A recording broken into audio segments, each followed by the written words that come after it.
सलाम है यारान नुक्तदान के लिए नो जब هغې ته خوشحالېږم ځکه چې د عبدالقادر خان خټک یو شعر رایاد شو چې هر چې ماته زما عیب پیشکشي راوړي هر چې ماته زما عیب پیشکشي راوړي د دې هسې یار له خدایه په غوښته یم نو هغې کې که زموږ نه څه دغه شوي نور زموږ ډاکټر حنیف خلیل صاحب خټک صاحب نورالامین صاحب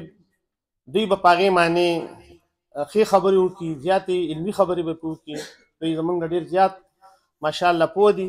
زه صرف دا یو خبره کوم چې ړومبی د هر یو لفظ وي یا یو رنګ وي یا یو خبره وي نو د هغې په شاس د سړي یو تصور وي یو احساس وي یو سوچ وي یو مقصد وي چې دا څنګه چې موږ نوم دو زما په خیال چې موږ له په دې باندې لږ غور پکار دی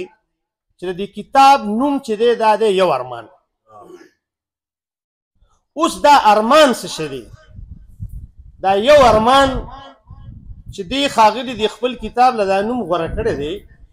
دا ارمان څه دی دا ارمان هم په دغه کتاب کې موجود دی او هغه ارمان د خپلې ژبې د خپل ولس د دې خاورې